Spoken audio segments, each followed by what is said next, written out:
दोस्तों, कल्पना जैसे ही एक एसएपी अधिकारी बनती है, तो उसके बाद वह अपने डिस्ट्रिक्ट से, जहां पर उसकी पोस्टिंग हुई थी, वहां से अपनी सरकारी गाड़ी में बैठती है और सीधा मुंबई की एक कॉलोनी में चली जाती है, जिसके बारे में उसे पहले से पता था क्योंकि यहां पर कमलजीत राठी जी नाम के व्यक्ति रहा करते थे। वह अपनी गाड़ी को लेकर उस कॉलोनी में आ जाती है और वहां पर आकर कमलजीत राठी जी के बारे में पूछने लगती है। जैसे ही वह कमलजीत राठी जी के बारे में पूछती है, तो उन्हें पता चलता है कि जो कमलजीत राठी जी है, वह यहाँ के रेलवे स्टेशन पर बैठकर अपना समय व्यतीत किया करते हैं, क्योंकि यहाँ पर जो उनके बेटाबू है, वह उनके साथ बहुत ही गलत व्यवहार किया करते हैं। इसके बाद जो कल्पना होती है, वहां से सीधी रेलवे स्टेशन पर पहुंच जाती है और रेलवे स्टेशन पर कदम रखते ही उसको पुरानी बहुत सारी बातें फ्लैशबैक की तरह याद आने लगती है। धीरे धीरे ढूंढते ढूंढते वह कमलजीत राठी जी के पास भी पहुंच जाती है। कमलजीत राठी जी स्टेशन के एक कोने में बैठे हुए थे और उनकी हालत को देखकर लग रहा था कि यह भीख मांगकर अपना गुजारा किया करते हैं। कल्पना जैसे ही कमलजीत राठी जी की ऐसी हालत देखती है, तो एकदम से उसकी आंखों में आंसू आ जाते हैं और वह झट से कमलजीत राठी जी के पास जाकर बैठ जाती है। कमलजीत राठी जी कल्पना को पहचान नहीं पाते हैं, क्योंकि वह काफी ज्यादा किस्मत के मारे हुए थे और कल्पना की हालत पूरी तरह से चेंज हो चुकी थी। तो वह कहने लगते, बेटा, तुम कौन हो? मुझे भूख लगी है, क्या मुझे कुछ खाने को मिलेगा? यह बात सुनते ही जो कल्पना होती है, एकदम से उसको अपने गले से लगा लेती है और कहने लगती है, बाबा, बस करो, आज से आपको बिल्कुल भी भूखा नहीं रहना होगा और मैं आ गई हूं ना, कोई भी कैसी भी परेशानी नहीं है। इसके बाद जो कल्पना के सिक्योरिटी मैन होता है और साथ में जो ड्राइवर होता है, वह दोनों इस बात को देखकर पूरी तरह से हैरान है कि इतनी बड़ी अधिकारी एक भिखारी व्यक्ति को गले से क्यों लगा रही है और क्यों इसे बाबा कर रही है। वहीं पर कुछ लोग जो स्टेशन पर यह सब कुछ देख रहे थे, वह भी इस बात को देखकर पूरी तरह से हैरान है। उसके बाद जो कल्पना होती है, वह कमलजीत राठी जी को उठाती है और उठाने के बाद अपने साथ लेकर चलने लगती है। लेकिन तभी कमलजीत राठी जी उसे कहने लगते, बेटी, तुम कौन हो और मुझे अपने साथ क्यों ले जा रही हो? तो उसके बाद कल्पना कहती है, बाबा, आपने शायद मुझे नहीं पहचाना होगा। मेरा नाम कल्पना है और मुझे भी आपने किसी दिन ऐसे भरपेट खाना खिलाया था। यह बात सुनकर कमलजीत राठी जी एकदम से गहरे सोच विचार में पड़ जाते हैं और इसके बाद कल्पना के साथ साथ चलने लगते हैं। कल्पना उन्हें स्टेशन के साइड में ही बने हुए एक रेस्टोरेंट पर ले जाती है, जहां पर कुछ सालों पहले कमलजीत राठी जी ने कल्पना को खाना खिलाया था। तो कल्पना उन्हें वहां पर जाकर खाना खिलाने लगती है। कमलजीत राठी जी को पेट भरकर खाना खिलाया जाता है और उसके बाद कल्पना कमलजीत राठी जी से पूछने लगती है, बाबा, आपकी ऐसी हालत कैसे हो गई? क्योंकि आप तो अच्छे भले थे ना, और अच्छे से आपका समय व्यतीत हो रहा था। तो इसके बाद जो कमलजीत राठी जी होते हैं, वह अब तक थोड़ा सा नॉर्मल ही हुए थे, लेकिन फिर से उनकी आंखों में आंसू आ जाते हैं और वह कहने लगते हैं, बेटी, मैंने तुझे उस दिन बताया था ना कि मेरे जो बेटे की पत्नी है, वह शराब पिया करती है। तो इसी वजह से जब मैंने तेरी मदद की थी, तो उसके बाद उन लोगों ने लगभग 1 साल बाद ही मुझे घर से निकाल दिया था और उसके बाद मैं ऐसे ही दर दर भटक कर अपना समय व्यतीत कर रहा हूं। अब यह बात सुनकर कल्पना को काफी ज्यादा बुरा लगता है और इसके बाद कल्पना कहने लगती है, बाबा, अगर ऐसी बात है तो आप चलिए मेरे साथ और गाड़ी में बैठिए। मैं भी तो देखूं, आपके बेटाबू आपके साथ ऐसा भला कैसे कर सकते हैं। भले ही आप उनके साथ मत रहना, आज से मैं आपको अपने साथ रखूंगी, लेकिन एक बार आपके बेटाबू को सबक सिखाना तो बनता है। इसके बाद कमलजीत राठी जी पहले तो मना करते हैं, लेकिन कल्पना जब बार बार इस बात के लिए जोर देती है, तो उसके बाद कल्पना के साथ चलने के लिए तैयार हो जाते हैं। कल्पना कमलजीत राठी जी को सहारा देकर अपनी गाड़ी में बिठाती है और वहां से गाड़ी को लेकर कमलजीत राठी जी के बताए अनुसार उसी कॉलोनी में दोबारा से पहुंच जाती है, जहां से अब भी थोड़ी देर पहले वह वापस गई थी। वहां पर जाने के बाद कमलजीत राठी जी ने उसे अपने घर के बारे में बता दिया था और कल्पना अपनी गाड़ी को सीधा कमलजीत राठी जी के घर पर लगवा देती है। ड्राइवर और सिक्योरिटी मैन इस बात को देखकर पूरी तरह से हैरान है कि यह मैडम को हुआ क्या है और ऐसे बेकारी को अपने साथ लेकर क्यों घूम रही है, क्योंकि बातों से बिल्कुल नहीं लग रहा था कि यह बाप बेटी है। और जो कुछ भी बातें अब तक उन दोनों के बीच में हुई थीं, उनसे यही लग रहा था कि मैडम की किसी ना किसी समय पर इस बुजुर्ग व्यक्ति ने मदद की थी और मदद का ही कर्ज चुकाने के लिए वह इसको अपने साथ लेकर घूम रही है। लेकिन पूरी बात जानने की जो जिज्ञासा होती है, वह ड्राइवर और सिक्योरिटी मैन को काफी ज्यादा कंफ्यूज कर रही थी और इसी वजह से जो सिक्योरिटी मैन होता है, वह मैडम के साथ साथ चलकर पूरी बात को जानना चाहता है। इसके बाद जो कल्पना होती है वह कमलजीत राठी जी के साथ उस मेन गेट पर पहुंच जाती है, उस घर के जिस घर से कभी कमलजीत राठी जी को धक्के मारकर उनके बेटाबू ने निकाल दिया था।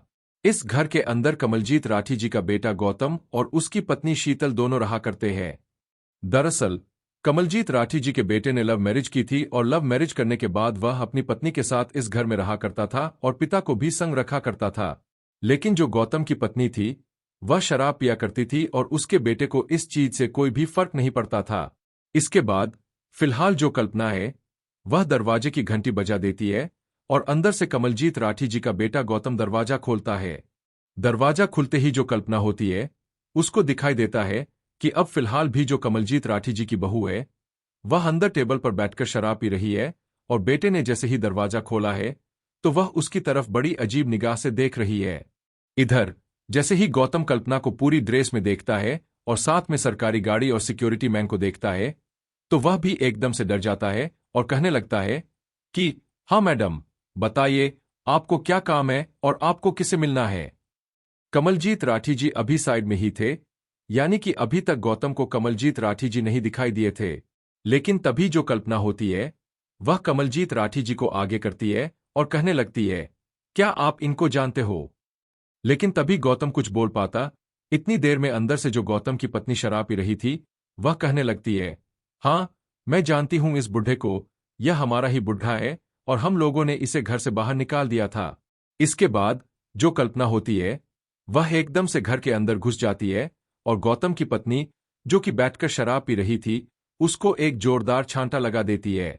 जैसे ही कल्पना ने शीतल को छांटा मारा तो उसके बाद जो गौतम होता है वह भी कुछ कहना चाहता है, लेकिन वर्दी को देखकर वह चुपचाप रह जाता है। इधर जो कमलजीत राठी जी होते हैं उन्हें एकदम से सुकून सा मिल जाता है और वह सोचते हैं कि अच्छा हुआ, इसके साथ ऐसा ही होना चाहिए था। इसके बाद कल्पना दोनों पति पत्नी को बैठाती है और बैठाने के बाद कहने लगती है, देखो तुमने अपने पिता के साथ बहुत ही गलत किया है और अगर तुम अपने पिता की देखभाल नहीं कर सकते तो उनकी जितनी भी प्रॉपर्टी तुम लोगों ने अपने अंदर मिली है वह सारी की सारी प्रॉपर्टी को तुम्हें वापस देनी होगी। यह बात सुनकर मणि के पैरों तले से जमीन खिसक जाती है, क्योंकि गौतम ने पहले ही अपने पिता को अपनी बातों में उलझाकर उनकी सारी प्रॉपर्टी अपने नाम करा ली थी और इसके बाद अपने पिता को घर से बाहर निकाल दिया था। यह कानून कमलजीत राठी जी को नहीं पता था, लेकिन कल्पना जैसे ही इस बात को कहती है तो उन्हें भी लगता है कि ऐसा ही होना चाहिए। लेकिन तभी गौतम और उसकी पत्नी, जो अब तक यह समझ रहे थे कि हमारा कोई भी कुछ नहीं कर सकता, वह एकदम से दिमाग में सोचने लगते हैं कि पिताजी ने जरूर से कोई कंप्लेंट की होगी और इस कंप्लेंट के जरिए पुलिस आई है हमको इस घर से निकालने के लिए। तभी जो गौतम और उसकी पत्नी होते हैं वह एकदम से अपने बुजुर्ग पिता के पैरों में गिर जाते हैं और रो रो कर उनसे माफी मांगने लगते हैं। कहते हैं कि बाबूजी, हमें माफ कर दो, हमसे बहुत बड़ी गलती हो गई और आगे से ऐसा कुछ भी नहीं होगा। आज से आप हमारे इस घर के अंदर रहोगे और हम लोग आपकी अच्छे से सेवा करेंगे। लेकिन कमलजीत राठी जी अपने बेटा और बहू के साथ रहने से साफ साफ मना कर देते हैं और कल्पना से कहते हैं, बेटा मैं इनके साथ तो बिल्कुल भी नहीं रह सकता, लेकिन मैं अपने जीवन को आराम से व्यतीत कर लूंगा। इन लोगों को इनके हाल पर छोड़ दो, यही काफी है जो तूने आज मेरा बदला ले लिया है। इस बात को सुनकर कमलजीत राठी जी का जो बेटा गौतम होता है वह समझ जाता है कि यह लड़की कोई ना कोई इनकी जानने वाली है और जरूर से इन्हें अच्छी तरह से जानती है। यह शंका के भाव गौतम और उसकी पत्नी के चेहरे पर साफ साफ दिखाई दे रहे थे। वहां पर सिक्योरिटी मैन भी खड़ा हुआ था और कुछ कॉलोनी वाले भी इस बात को देखकर खड़े हो गए थे। इधर जो कल्पना होती है वह इन भावों को पढ़ लेती है और सभी की जिज्ञासा भरी निगाहों को समझ जाती है। इसके बाद कल्पना बताने लगती है कि हाँ, सच में ही मैं इनकी जानकार हूं और जानकारी क्या, मैं तो इनकी बेटी हूं, क्योंकि इन्होंने जो कुछ भी मेरे लिए किया है वह अपनी सगी बेटी के साथ भी शायद ही कोई करता। अब जो कमलजीत राठी जी का बेटा था वह कहने लगता है, आप इनकी बेटी कैसे हो सकती हो, क्योंकि मैं तो अपने माता पिता की इकलौती संतान था, उसके अलावा इन्हें कोई भी बेटी नहीं थी।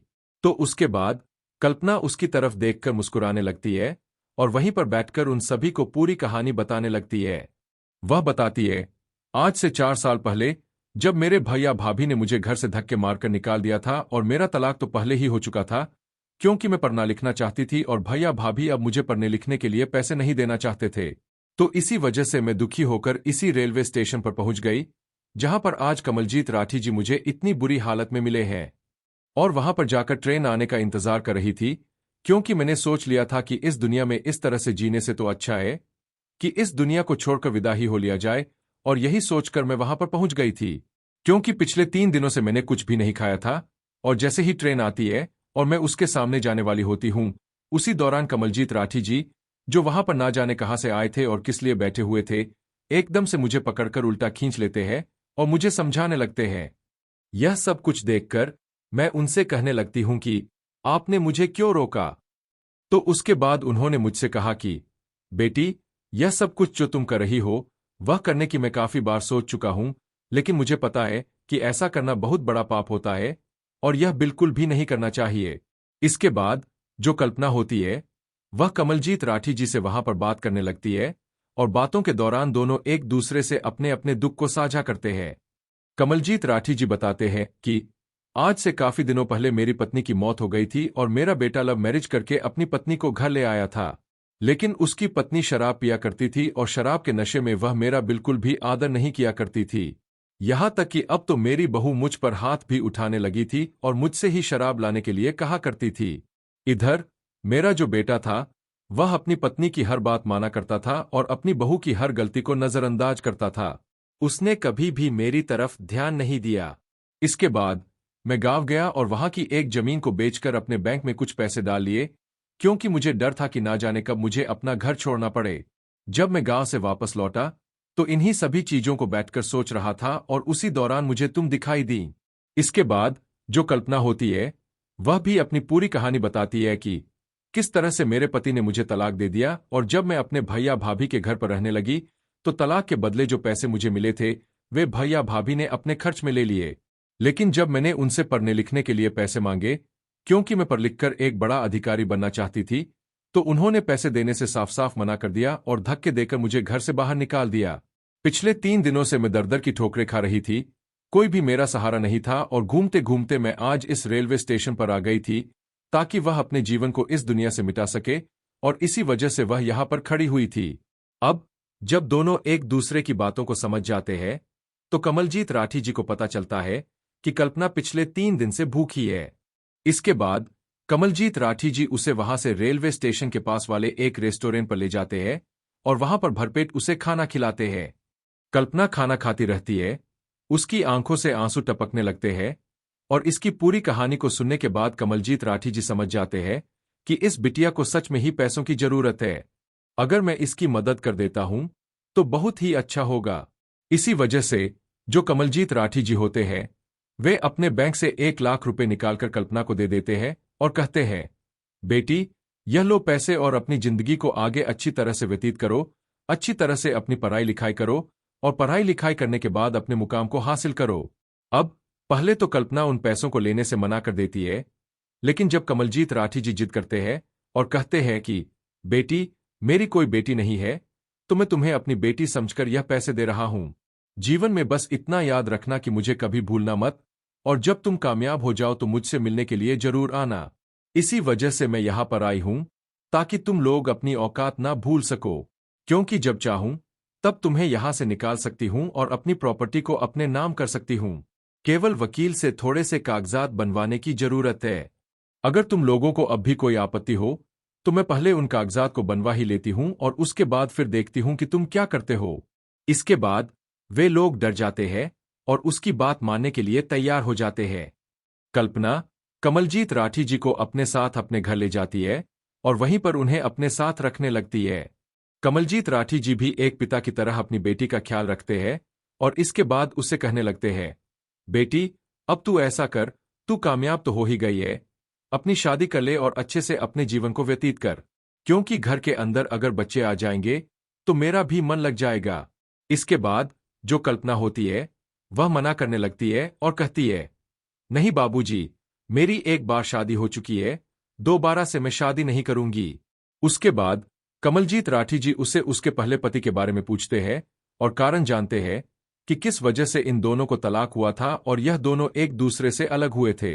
इसके बाद कमलजीत राठी जी को पता चलता है कि दरअसल कल्पना का जो पति था वह अपनी मां की बात काफी ज्यादा सुना करता था। कल्पना से तो वह प्यार किया करता था, लेकिन मां की सुनने के कारण उसे मजबूरन कल्पना को तलाक देना पड़ा। फिलहाल तक भी जो कल्पना का पति है वह उससे बहुत ज्यादा प्यार करता है। इसका सबूत यह है कि उसने अब तक कोई दूसरी शादी नहीं की है। इस बारे में कल्पना को सब कुछ पता था, लेकिन उसकी हिम्मत नहीं हो रही थी कि वह खुद जाकर अपने पति से इस बारे में बात कर सके, क्योंकि फिलहाल तक उसकी सास की भी मौत हो चुकी है। इसके बाद जो कमलजीत राठी जी होते हैं, इस काम को वह खुद करने का फैसला करते हैं और वहां से सीधा उसके पति का एड्रेस लेकर उसके घर पर पहुंच जाते हैं। वहां जाने के बाद वह उसे कल्पना के बारे में सब कुछ बताते हैं। जैसे ही उसका पति, जिसका नाम अरुण होता है, कल्पना के बारे में सुनता है कि वह एसपी अधिकारी बन चुकी है, तो उसे बहुत ज्यादा खुशी होने लगती है और वह कमलजीत राठी जी से कल्पना से मिलने के लिए कहने लगता है। इसके बाद जो कमलजीत राठी जी होते हैं वह उसे अपने साथ लेकर कल्पना के पास आ जाते हैं। एक शाम जब कल्पना ड्यूटी से वापस लौटती है तो घर के अंदर उसका पहला पति अरुण बैठा हुआ था और साथ में कमलजीत राठी जी भी बैठे हुए थे। जैसे ही कल्पना घर के अंदर आती है तो उसके बाद कमलजीत राठी जी खांसते हुए वहां से बाहर की तरफ चले जाते हैं और कहते हैं, बेटा, मैं बाहर थोड़ी ताजा हवा लेने के लिए जा रहा हूं, इतने में तुम बैठो और बैठकर बातें करो। इसके बाद कल्पना और उसका पहला पति अरुण दोनों आपस में बातें करते हैं और बातों करने के बाद उनके अंदर जितने भी गिले शिकवे थे वे सभी के सभी दूर हो जाते हैं और वे लोग हंसी खुशी अपना जीवन व्यतीत करने लगते हैं। फिलहाल के समय में अरुण और कल्पना एक साथ रहा करते हैं और कमलजीत राठी जी को भी वे बड़े ही लाड़ प्यार से रखा करते हैं। तो दोस्तों, यह थी आज की कहानी। आप लोगों को कैसी लगी कमेंट सेक्शन में बता देना। वीडियो अगर अच्छी लगी हो तो वीडियो को लाइक और चैनल को सब्सक्राइब जरूर करें। धन्यवाद।